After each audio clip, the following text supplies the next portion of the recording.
Good afternoon. Sunday, 18th of October, episode 8. Some say we'd never make it.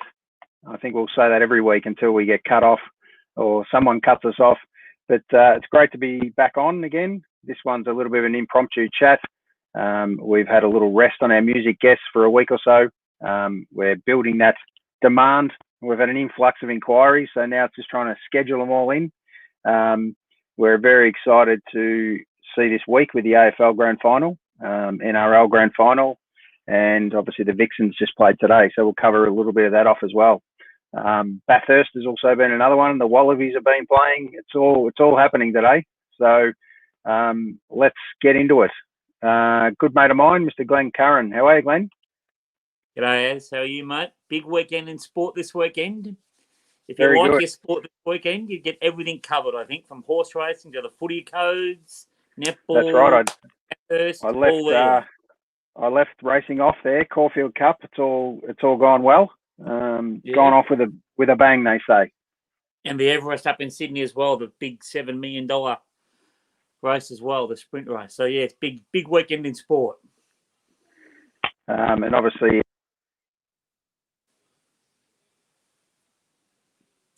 can't hear you, mate.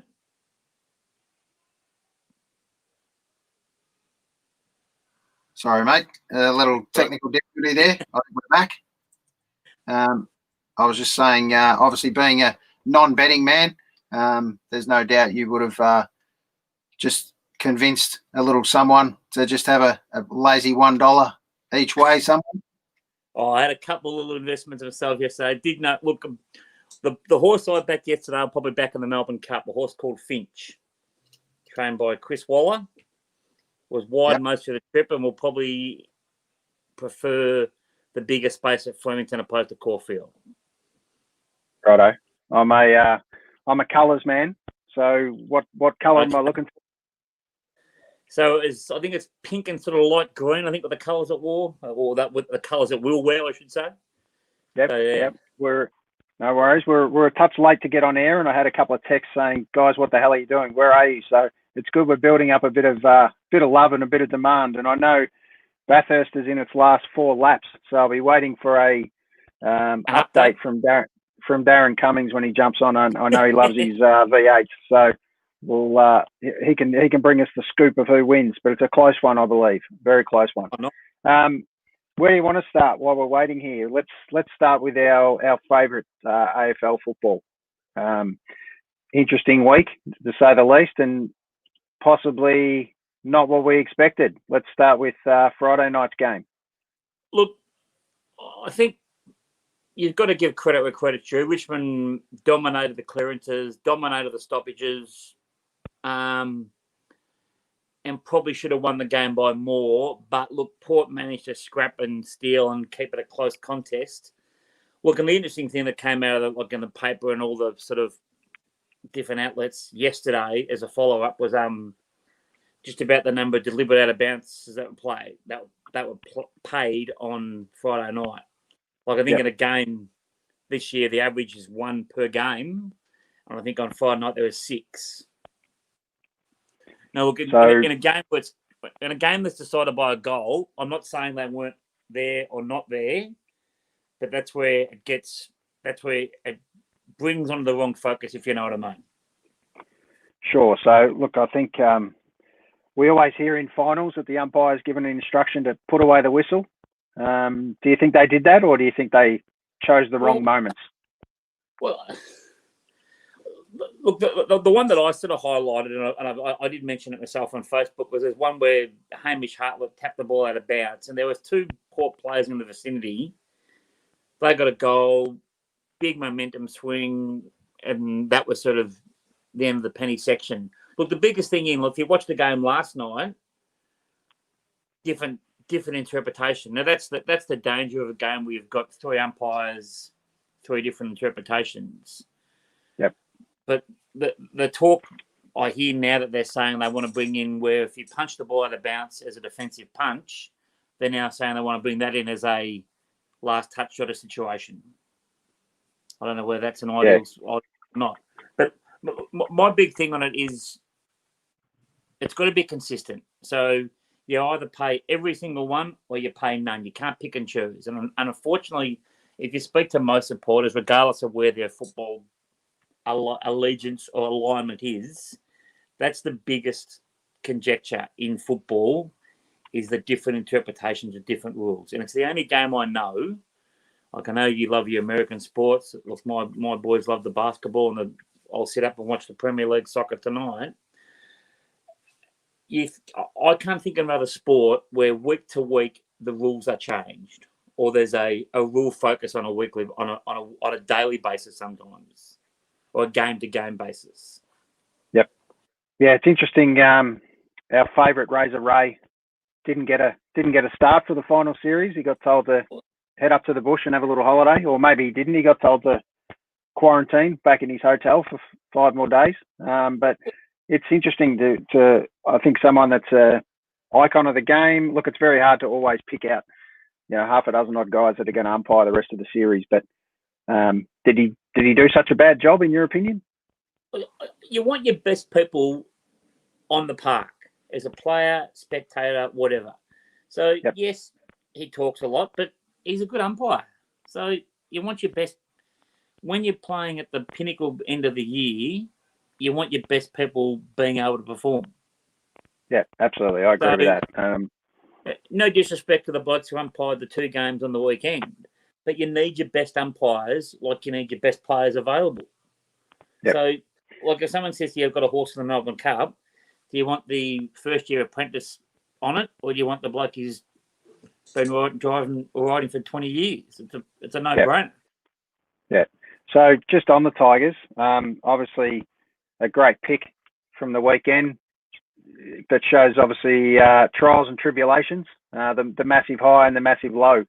Obviously the Richmond players ending up a goal, finishing, but with a goal, some would say errant kicking, possibly. So 6-10 to 6-4, and then I wouldn't say devastation, but fair to say exhaustion on Ebert's face, who sadly will bow out of the game now. And look, he's been a warrior of the game, no doubt. So obviously suffered a severe, some say severe, but probably another multiple concussion that he's had. So you can only wish him the best after life after footy. And what an amazing servant of the game, a bloke who's got everything out of himself. Yeah, absolutely. Someone who really recognises the honour that it is to play football at the highest level. Yep. Yeah, he was super. Worked his butt off to get there, and would have got a lot of concessions with his name, like from his father's name and whatever, but didn't. Yes, that probably opened initial doors, but definitely forged a career in his own right, and definitely an illustrious career at that. Yep, absolutely. So from there, we believe. We didn't know that Dusty was given the best on. Fair to say that was a surprise for me. I didn't think he had that big an impact on the game personally. He warmed into the game, but I think he was held pretty well early. Yeah, look, it's funny, isn't it? The whole best on ground. I was talking this to a couple of other mates, a couple of other footy heads, another week about the whole best on ground scenario. To me, you've got to look over the 4 quarters of the game. Yes, you can have your impact players, and Dusty, by all means, is definitely one of those blokes.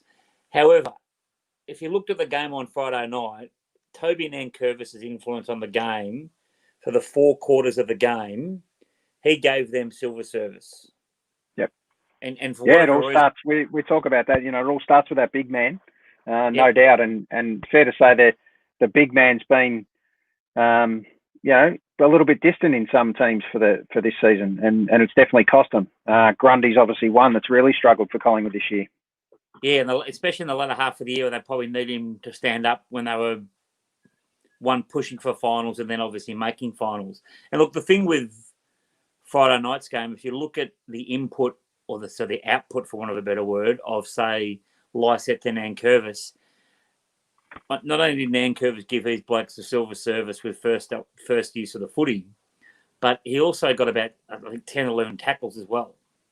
Yep. Which, as a ruckman, that's almost making him another on-baller. Like, I know he's an on-baller, but an on-baller with impact. Yeah, absolutely. anything else really from the Richmond game? I suppose at the end of the day, was it a surprise? I was a little surprised, to be honest, that Port couldn't get it done. Really sad to see for some. In my opinion, that was Port's little window, their best opportunity. Final at home. Super momentum coming into the year. They had a great year, no doubt. It just relied on a couple of players, and it doesn't. It just shows, doesn't it? You don't have to be far off to miss. And the Tigers just know how to get it done when it comes close. Oh, for sure. They are the masters. And as I heard on one of the commentators on the footy last night said, coaches, opposition players, they know what they do, but it's knowing what to do on what they do, if that makes sense. So everyone knows how they play their game, their style of play, but then their amazing ability to 90% of the time to get that working right, that then lays the seeds of doubt in the opposition's mind.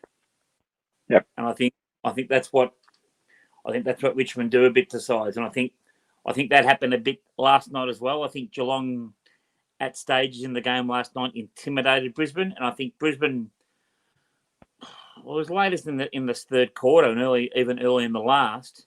Brisbane kicked goals, but then they kicked points I think Hip put a shot for goal, another guy a shot for goal, 30 metres out. You just got to kick them, and that's an issue. That is a big issue up there.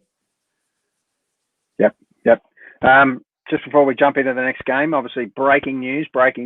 We survived the safety car with 4 laps to go, and Darren nice. Cummings has given us a scoop there that Bathurst is over. Van Gisberg was super, and Waters couldn't get it done in the end.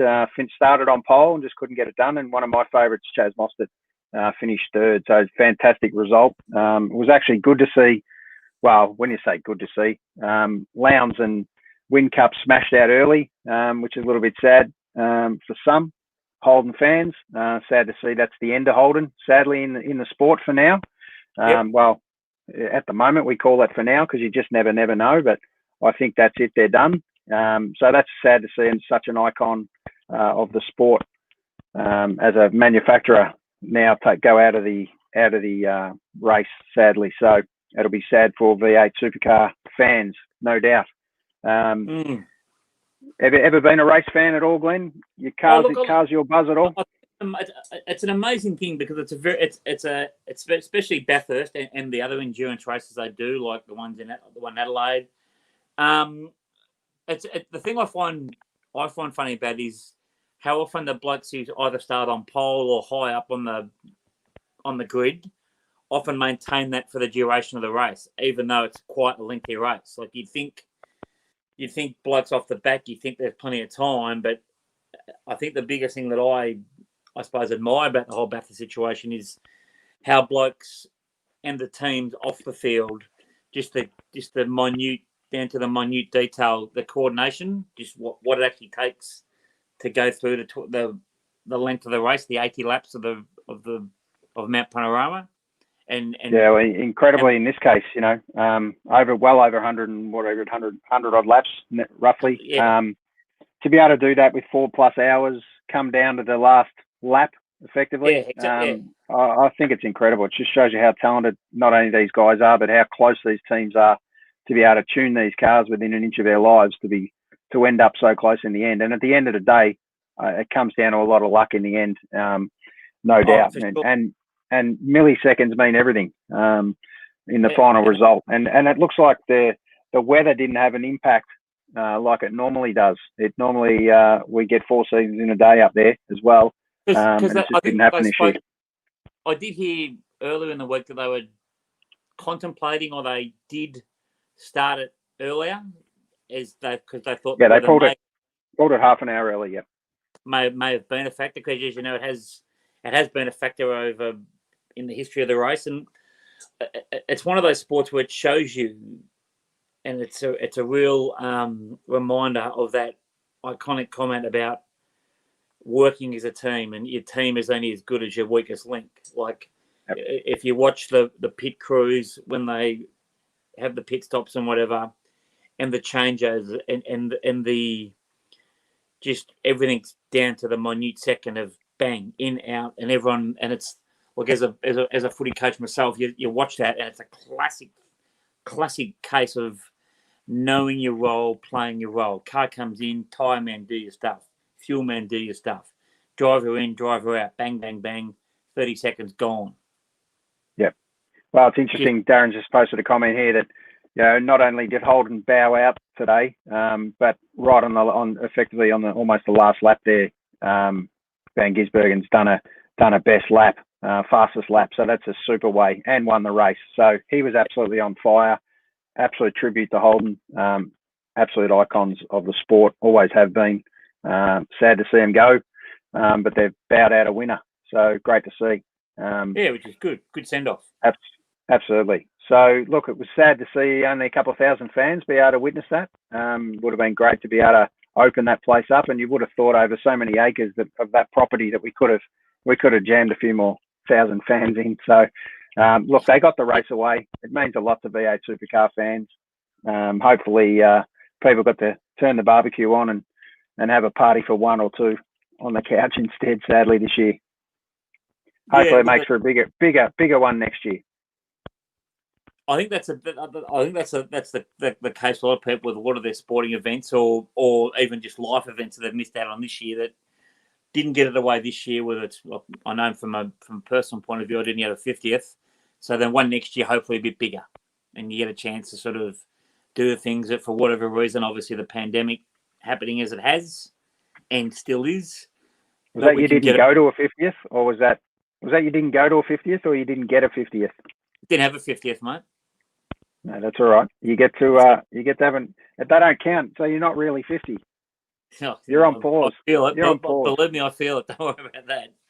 Yeah, what's interesting, I think it's a bit of a dog's dilemma, this one. We're aging in 7 years at a time at the moment with during this COVID period. So yeah, it is. We moved to the next AFL game. That was Saturday night. What did you think?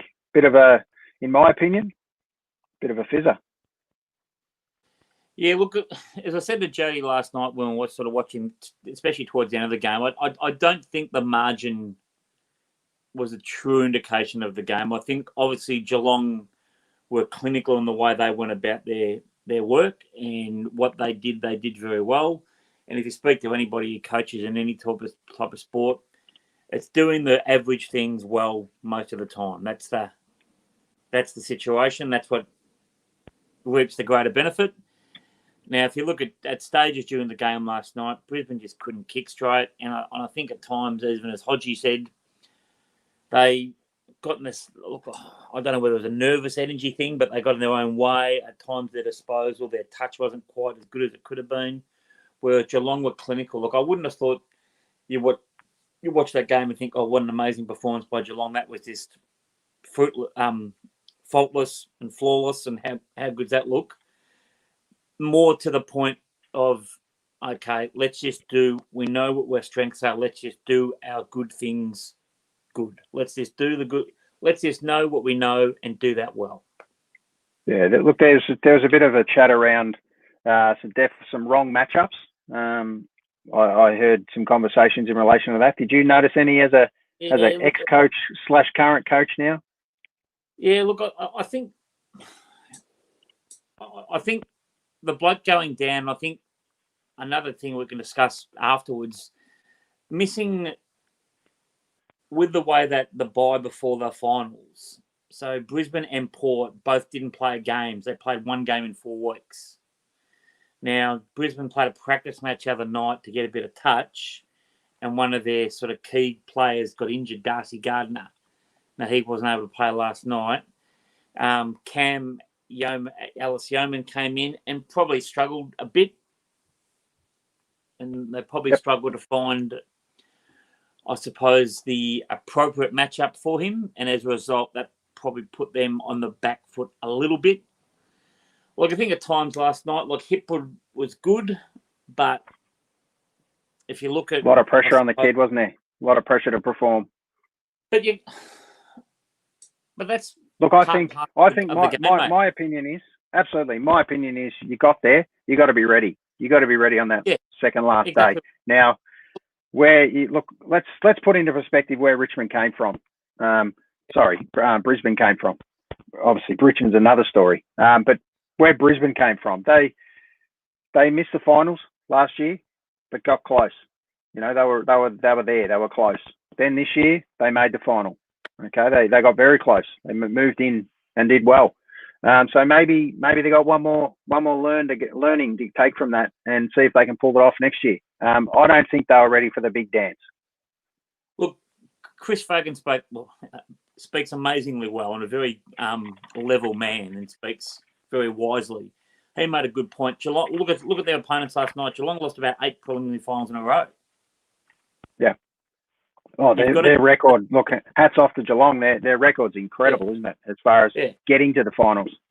Yeah, and you look, and as Chris Scott said last night, you've got to get to a final is an achievement in itself. To win one, it's next level. Elimination final, qualifying, semi, prelim, obviously pinnacle being the grand final. But you've got to be able to step up each occasion. Parking those thoughts for a minute, going back to Eric Hipwood, I look at him now. So Joe Danaher's coming there next year. How does he take that, Hipwood? Mate, we rate you. We think you're the future of the club, but we've gone with the insurance policy. Yeah, true. Look, I think, as usual, there's a lot of pressure on a young kid to be there, and it's very hard to be a young kid to perform as such a key forward. And they take a bit of time. They're like a ruckman. They're not just electric, and they don't just take a game every week. And he's been really good in patches. And as of some of the other Brisbane Lion kids, geez, they've been good. But the pressure was on Neil for one more effort to drag him over the line. And obviously he did his best, mate. But I think he was a bit defensive, to be honest, during that game. Look, I thought he was pretty amazing last night, Neil. The bloke that I thought, look, as a impartial supporter, the guy that I was most disappointed in last night was Charlie Cameron. I thought, but how much impact is he really going to have? Like he's at best he's going to be patchy, isn't he? He's not going to be on all the time. But even at best, I think that's where you've got to get that connection right between your mid to your forwards and the cohesion and adhesiveness as to how you work together. At times, they're kicking the ball to him and he's 1-on-3. And then a lot of times last night, I know he plays that often high half forward or he's deep by himself in the forward line. But the old trying to sneak out the back, mate, just present to the footy. Just present to the footy, or as a small forward, get to the feet of the tools. I know what you're capable of, but big stage, I thought last night, for various reasons, both him and Hipwood were poor. Yeah, well, we've discussed it before that the big man just needs to, if he's not crunching and taking marks, he just needs to crunch packs, and that definitely would have brought Cameron into the game. So sadly, that didn't happen. As a tall forward, you can play a game of footy and not have a touch, but if you're crunching packs, putting pressure on offsides as they're bringing the ball out, that's all you have to do.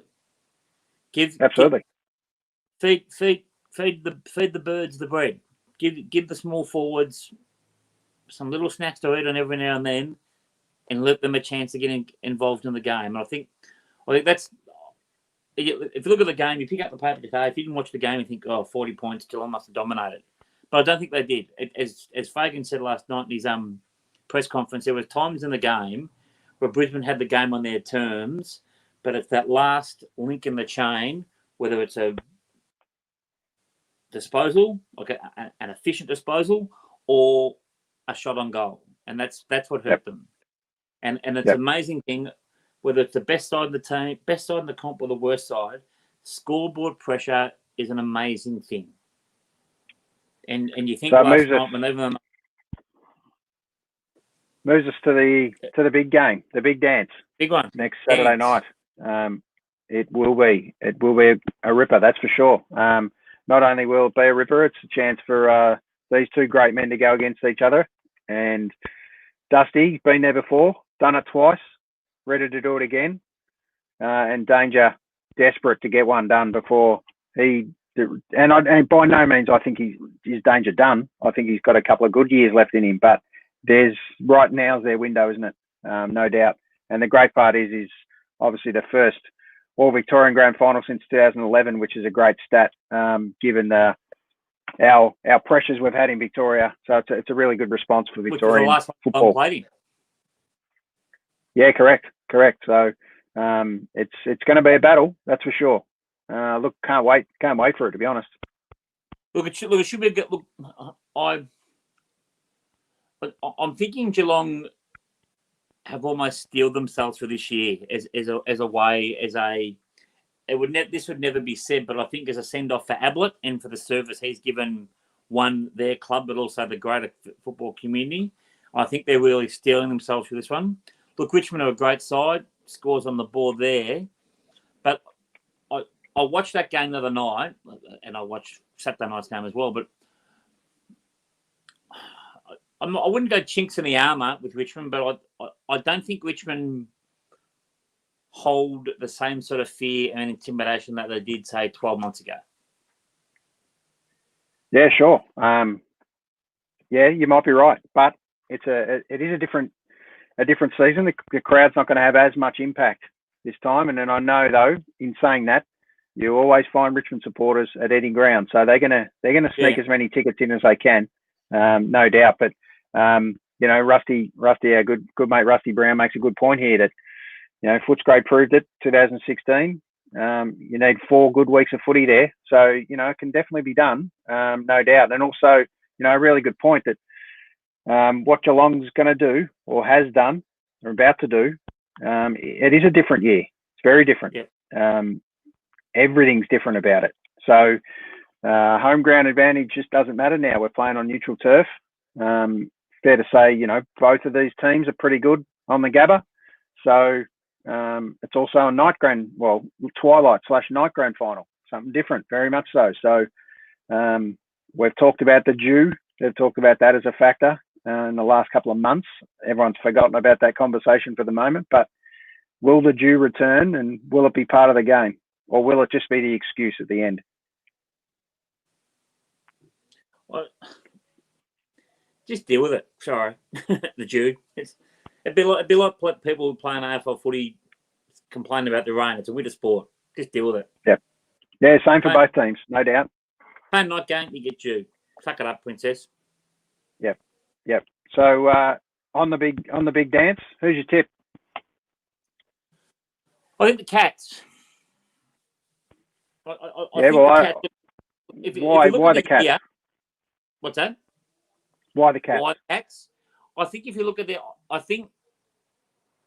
Jack Quirwell's has been a great player, but I think he has struggled at times this year. And I don't think Tom Lynch's output. I think if Hawkins can get hold of Grimes and Gary Rowan can play a bit part. Look, I think Geelong and the other thing that Geelong have got up their sleeve is they've got the luxury of they can play dangerous forward all game. Yep. I think Dusty. I don't think Richmond are there on boards are that good that they can afford Dusty to play forward all game. Like I think the good part about Dusty is you know as well as I do, you can put Dusty anywhere and he's going to have an impact. I know. Whether he's taking a player out or whether he's just got to do his little 5-minute hit to cool down an area on the ground, but it's going to be interesting, isn't it? I really think Geelong were going to be good enough. This was 4 or 5 weeks ago. I made that call that I thought it was Geelong's. I'm still confident on that, but you just don't know, do you? The boys have been there. This is what 4 out of 5, or 4 out of 5 finals. 3 out of 4. 3 out of 4. Sorry. Yeah, it is. 3 out of 4. Now, they some would say that they should have got closer on that one they missed. So they were pretty dirty, and it definitely gave them some big momentum to get going. So this is their opportunity right now to really seal this deal. It's a back-to-back effort and these don't come up very often. So there's definitely plenty of power. They want to be up there and be proven that they're as good as the Hawthorns of the past, and Brisbane for that matter. But I look back on some footage sent to me the other day by some mad Tigers fans about Richmond's plan and where they expected to be come 2020, and it was a massive call years ago. But Brendan Gale came out and said they'll win premierships. I'm not sure if he said 3, but he did say how many, or a few premierships by 2020, and I do think he did say 3. So this is the third, and it'll be an absolute incredible effort if they've been able to pull this off. Oh, for sure. They were pretty average when he made that call. They were in serious debt. They were tanking. They were turning over coaches left, right, and centre. What a period that Hardwick's been able to bring in. And what do you think that Hardwick's biggest strength is as a coach? I think he understands his playing list pretty well. That's probably his greatest strength and asset. Knowing what makes his players tick, I suppose, is very important. Now, that's obviously a head coach. It's important to have those, and it's more like a head coach these days. You're not the sole coach. So what's he had? He's had good people around him. He's had good structure from a board level. He's had surety. He's had all those things that he knows. The knife wasn't in his back early. He got given time to build this team. It'll be interesting to see how long he can keep this legacy going. Well, the interesting thing is, I think when they had that talk back with Brendan Gale, then I think he was told ship up and shape up, and they shipped out a lot of the assistants, and he got a new team on board, and I think Choco Williams got involved, Brendan Lade, Carousella, and others. And I think, like anything, any smart person in business or life or sport surrounds themselves with good people, and I think he did that, and that helped the situation. Obviously, he can coach. He's a good coach himself. I think the thing with him now, and I was talking about this to the good lady wife last night as well, is, and I don't like it, but you need to have it a bit as well. There's an air of arrogance about Richmond now as well too, that they actually believe they're as good as what they. I suppose the proof of the pudding's in the eating, isn't it? That they actually. Yeah, well, there's no doubt. There's no doubt you got to have belief. They've won 2. Why wouldn't you believe? And why shouldn't it be them? Someone's got to win this one. They talk about this is the one you don't want to win, but some would say this has been the toughest struggle for any team to keep going and get there. And when you're there, I'd take it. As a Melbourne supporter, I'd take this premiership every day of the week. So, and at the end of the day, no one's going to really remember on that list of premierships that this was the year. Well, some may remember, but I hope this is a year we all want to forget. But I wouldn't forget if I won the premiership, that's for sure. So you can't deny them. You'll take it, no doubt. It's going to be interesting. That's fair to say the least. It'll be great. It'll be a great game. What about changing coach for a second? What about your other love? What are they going to do next week? Yeah, well, let's touch on them. Obviously, the mighty Melbourne Storm, we're in, was the title. I look super proud of the boys, to be honest. Cameron Smith got the chair off, which is very interesting how that happened after the game, and everyone ran together and cheered him off, and it was a big celebration, big press conference, everything. So here's a kind of a wider shot of what that was. Is that a week too early? Well, it's interesting because I got a few messages about it, and interesting. What do you think? And was it too early? Have they made their call? What's he done? Obviously, he's not releasing anything. I don't think he's done personally.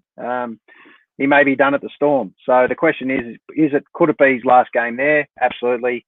Was it a bit of a deferring tactic? Yeah, possibly. Let's divert a bit of attention. But look, there's no doubt he's an absolute icon, champion of the game, possibly the best we've seen.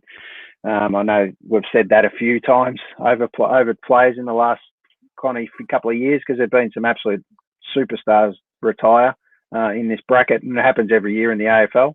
But there's no doubt they're up against, the the best team of the year outside of the Storm, the Panthers. Look, they weren't convincing against the Rabbitohs, but geez, they got some good kids, and I think an absolute beauty is going to be the son and father combination. I think that's so awesome to see in rugby, and we don't see it enough. And I can't remember the last sport that's been able to really do that. So I think it's going to be. Captain, no. I don't think he's captain from quick memory, but yeah, absolutely. And geez, they chip off the old block like he's a dead ringer, isn't he? So there's no doubting. No doubting who he looks like. The last situation for that would have been Lindsay and Andrew Gaze, I suppose. Yeah, possibly. Yep, absolutely. Yeah. I can't think of another one quickly straight away. So I know we've got a few buffs on here that know this, and Rusty's obviously given me a little jab that Melbourne would take a NAB Cup win. I'll be perfectly honest, mate. NAB. True, just remember, Rusty. NAB. Melbourne's the reigning AFL X premiers. So. The one and only, fair to say. So you never know when that comp will be back. Who knows? That could be the new pre-season. I don't think so, but you never know. So I know I'm putting you to sleep, Glenn. No. I've got out of bed about 1 o'clock today too, or a bit later. So I had a pretty tough day. You've had a bit of a snowball couple of weeks, but especially the last couple of days is wearing on you, mate. So. Look, I can't wait for the NRL Grand Final Sunday night. It's who goes in sadly. Favourite? Look, I actually think the Storm are the favourite, but I actually think it's the Panthers to lose. It was very similar to where we were with Port Adelaide in discussions last week, and look, I think it's going to be a close one. I don't think it's going to be a runaway here, that's for sure. So. Yeah, it's going to be interesting. But just touching back on the AFL, a very interesting photo and story I saw during the week that's copped a heap of negative press, which I don't think the AFL were thinking that was going to happen. But take a piece of the G on the road and put it in the goal square at the Gabba. I mean, honestly, what was the thought process there? In terms of what's going on in the world, spending money on that, it just doesn't look. You've got to give plaudits to the AFL to get the season up. Understanding what's going on with the pandemic and getting players in the hubs and all that sort of stuff and tick, all that. But then to go and do something like that, it's the same when they made that announcement with the golf course background. It's just like getting the gun and shooting yourselves in the foot. It just doesn't help their cause. It just, look, staunchly pro-Victorian. I'd love the grand final to be here. It's gone to the Gabba. You don't need to take a piece of the MCG up there. Let's just... This year's been played at the Gabba. We control a few different things. We're trying a twilight grand final. We're doing this, doing that. To spend a fair bit of cash, a fair bit of coin on that, it doesn't do the AFL any good publicity. I don't think. Yeah, I totally agree. I think it was a bad call. The idea is beautiful in theory, but I think we could have found some grass up there in Queensland to decide that we're... Look, there's no doubt the Gabba's really hung on, though, hasn't it? Jeez, it's been good. And the service, I think, is still great. Credit to the Gabba curator. He's obviously done his homework, and them, and also to Metricon as well. Had a lot of traffic on those grounds, both those grounds during this year. So credit to those people responsible for looking after them and maintaining them. Absolutely. And look, no doubt, we have to take a hat off to the AFL in general. I mean, it's been a super effort to pull this hub environment together. There's sports around the world that are looking back at this and thinking, how the hell have they pulled this off? It's gone pear-shaped over in America at the moment with the NFL. They can't get it together. They got issues all over the place. The NHL with the hockey, they were able to pull it off, but they only used 2 satellite venues, so that worked. That did work. And they only did it for a final series. So it's going to be interesting. So let's just cover quickly one of my other loves, mate. And I'm not sure you're a big netball fan, mate, but I can tell you I've found a real love for this sport over the last couple of years, and I known a few girls that have gone through and played high level netball. But sorry, mate. Did they win the Vixens? Well, look, let's go with this photo first. Little bit of publicity to build it up, and Nice. look, it was great to see that. Kate Maloney's a superstar of the game, and good to see up there, and a fellow Victorian. So representing Victoria, and the Vixens got away with one. They got the job done in the end, and it was a fantastic game, to be perfectly honest. And I'm the first one to back these girls. And Kumwenda, who was a superstar of the game, she's taken out player of the match. So it was a super game. I recommend everyone checks it out. Netball and netball next year. It's not the netball of old, mate. I'll tell you what, those girls. When you talk about a non-contact sport, I totally disagree, mate. They hit harder than anyone else. You just get called the whistle as soon as you touch them. But geez, they don't die wondering, mate. That's for sure. I think they're being fantastic. So I really look forward to the Diamonds, Australian Diamonds series coming up when they get to play in other parts of the world again very soon. But our netball league in Australia, our national league, has been fantastic for developing world netball. It's made the Australians. Obviously, we've been great for years, so have New Zealand, but it's made South Africa, England, Jamaica, all those kind of countries really come on because some of those girls have come and played in our league. So I think it's absolutely super. And Saital's very quick to throw a little jab into me penalty parcel shot. She knows I love imitating the referees with the old penalty parcel shot. So it's very funny to. Maybe Saital can come on as a netball expert. Yeah, well, we might have to go on the recruiting for a netball expert for next year, because I'd like to include a little bit of netty, they say, into our segments. So netty. Two greats of the game, Tegan Phillip and Caitlin Bassett. Sorry, not Caitlin Bassett. My apologies. Caitlin, I just had a mental blank of her name, so apologies for that. Caitlin Thwaites have retired, gone out with a bang, gone out with a premiership, so it's fantastic to see.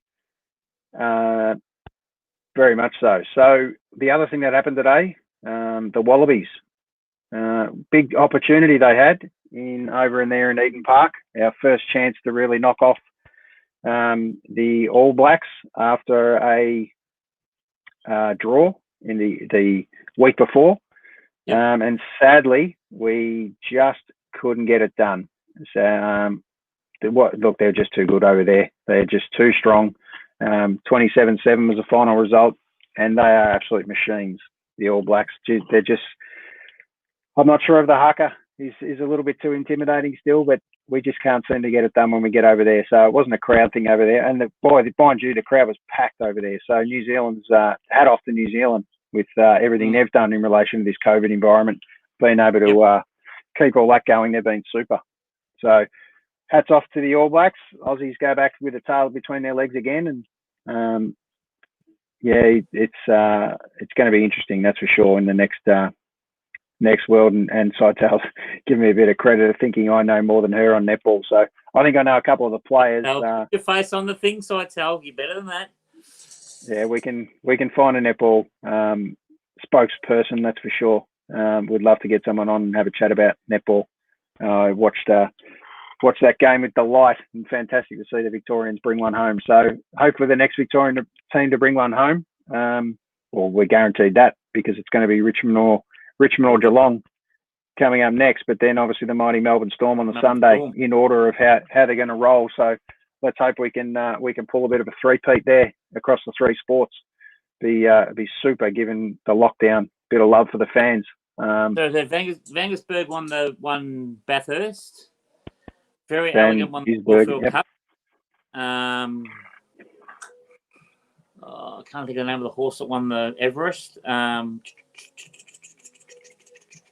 So going into the big one, I know we're a few weeks away, and we'll probably have a little lead up in relation to the big one. But have you found one that's your little smoky? The Melbourne Cup for the Cup, yeah. Oh, look, I like Finch. I backed it yesterday, so look, I'll probably follow it. Yep. But look, it's a handicap race. So it's over 2K. Anything can go. Anything can happen. The fact that international horses come out to compete in it, it's like Vow and Declare was an Australian horse that won it last year, which is fantastic. But it's a race that's targeted by overseas trainers and owners now, which is good for the sport. Yep. There's probably more international horses in it than there is local horses, which I don't think that's a bad thing. Obviously, this year it'll be a pretty amazing thing to watch the Cup Carnival this weekend, and it's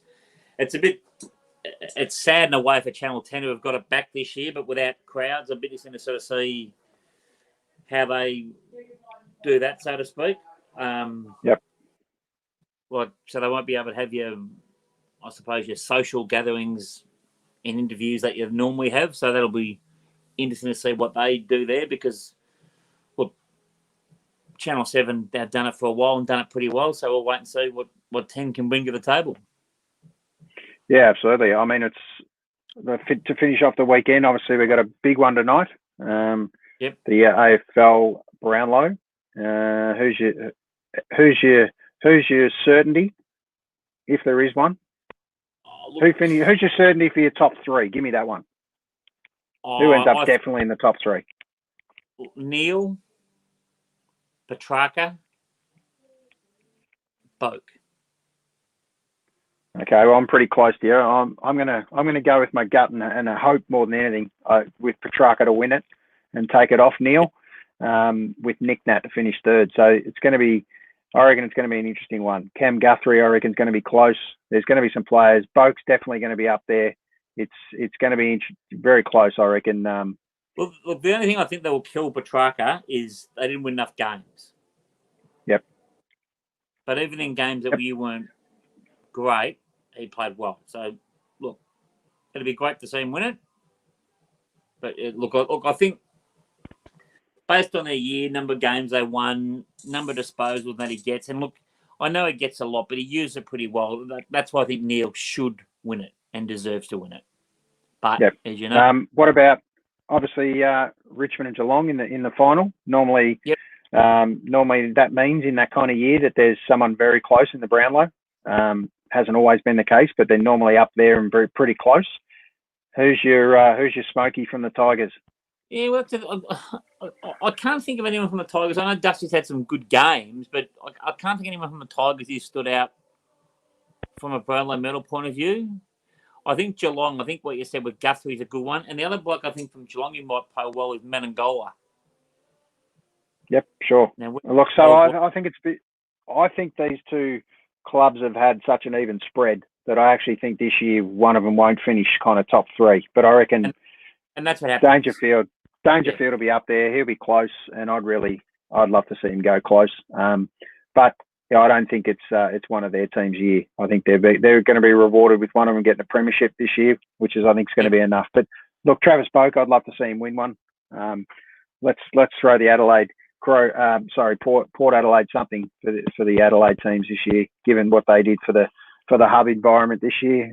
Do you reckon Port are good enough to come back and have a real crack again next year, or was that their little window closed?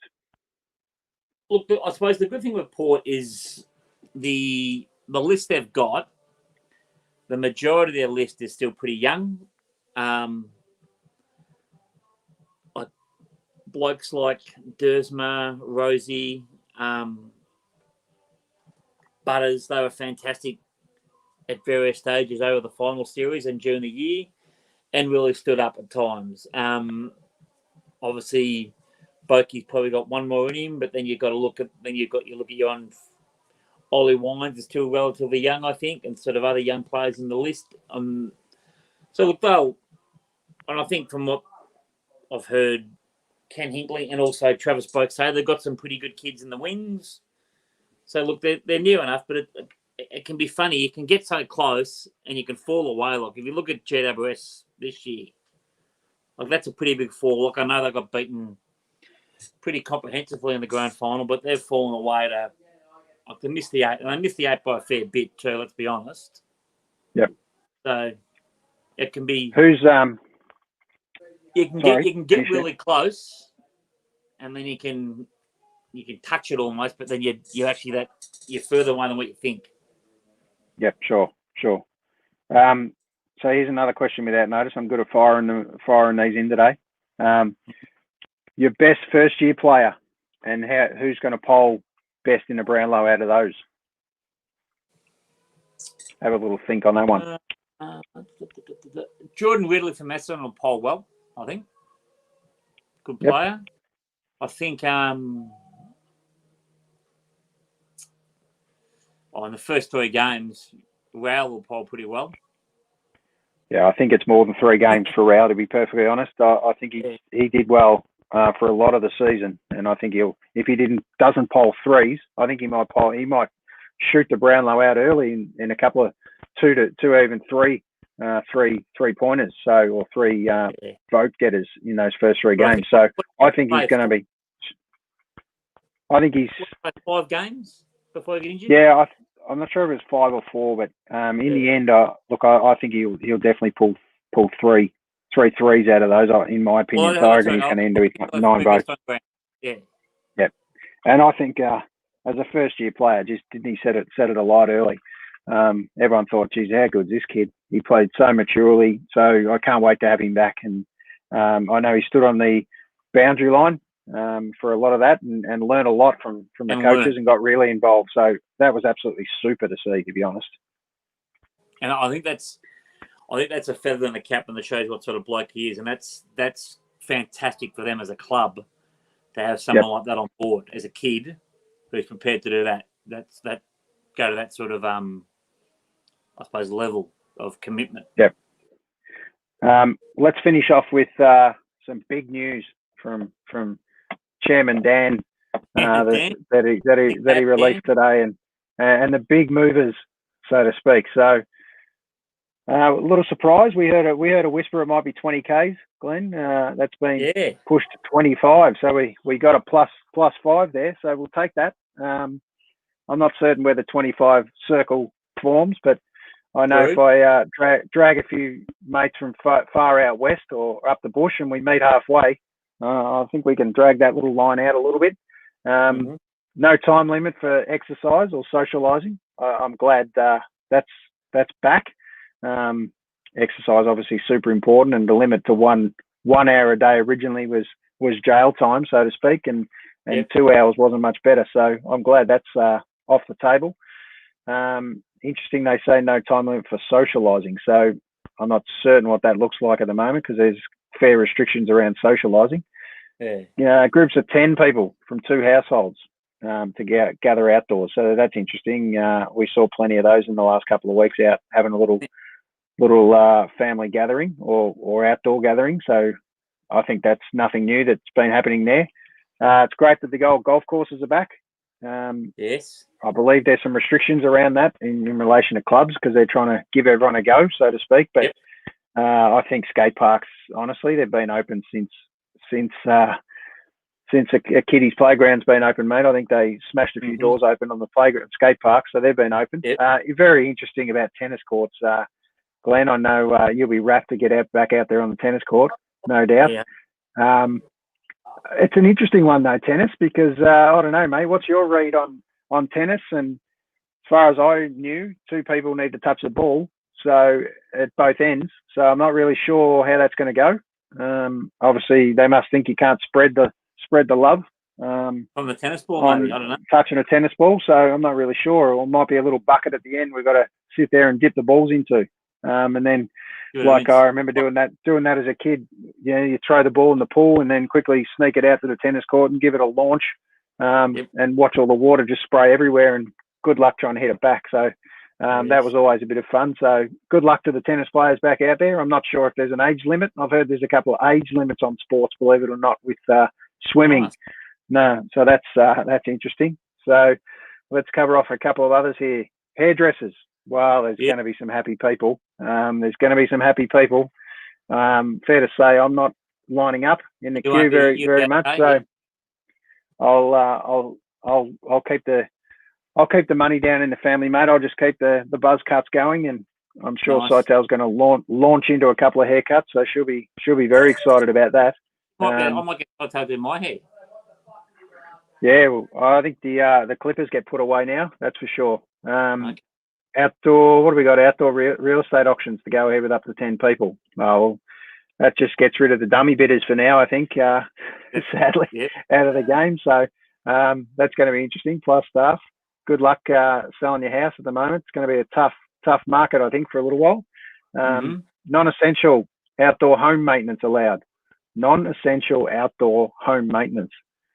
That's interesting. Fair to say. So, what that is, but anyway. Yeah, I'm not sure if it's non-essential and it's home maintenance. I think we get a pass card. Then we don't have to do any more maintenance, mate, because it's non-essential now. What about allied healthcare? I mean, to be honest, resume face-to-face. It should have always been. Sadly, our allied healthcare workers have been the front line of a lot of this, and I'd just like to pay tribute to all those nurses and doctors and all that have put themselves on the line and put us out there and really try to keep us safe while it went pear-shaped, and hopefully we can keep that for a bit longer. So overall, mate, not a heap of changes as we knew. Let's get through the next 2 weeks. Melbourne Cup was interesting. They talked about some people turning up at the Melbourne Cup. I don't really think that's going to happen. I think he was just teasing us for now. Look, for the sake of missing it for a crowd for 1 year to get it all okay, let's just put it in our pockets and all come back next year and have a big one next year there. Yep. I think. Yep. Yeah, I think the racing, that's another one, the racing industry, and across all those the different harness greyhounds and the thoroughbreds. I think it's been incredible what they've done and been able to keep so many jobs for so many people in that industry. Well, you and so I said hats off to them too. I think they had one case pretty early on, probably May, June, and they found a way.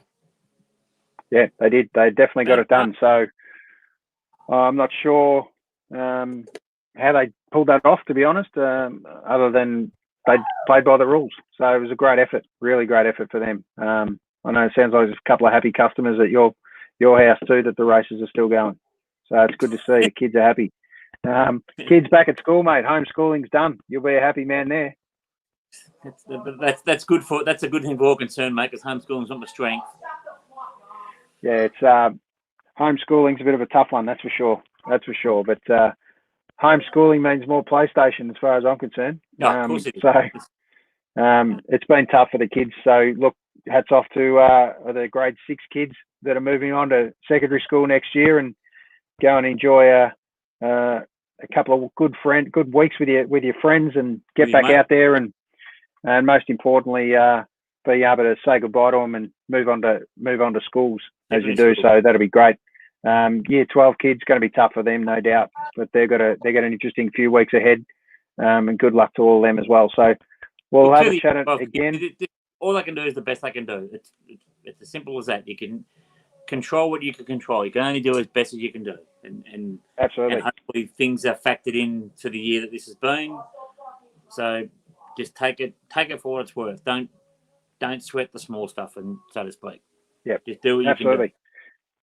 And I've decided to put together a little special edition this week, which is a bit of a scoop for what's been happening. Wednesday night, we're going to drag together some mad Tiger supporters to dial in or click in and come up on the screen, and we'll have a little chat to them of what Richmond means to them. And I think we'll try and rustle up a couple of Cat supporters too, or I'm sure they all come out of the woodwork now they're in the grand final. So good luck to them as well. So I've got a couple of interesting guests on to talk through that on Wednesday night. So that'll be interesting. So Wednesday from 7, we're going to do that. So good. Put it in the diary, so to speak. Lock it in. Gives us something interesting to follow the week out, midweek. Yeah. So enjoy the next few days, mate. Yeah, mate. See you on the walk. We'll walk at some stage. Sure. It's all progressing well. I'm not walking alone, that's for sure. It's good to have a walk with you, Glenn, and it's been fun. And I'm up over what are we up over 130 k's, I think now. We've set the bar high, and we're pushing towards 200 now, with 100 being the original aim. So it's a super effort from our very good, mate. So what's been happening, teams? Absolutely. So, all right, Glenny, good to see you, mate. Beautiful. We'll speak soon. Let's chat again. See you, bud. Viewers, ta-da.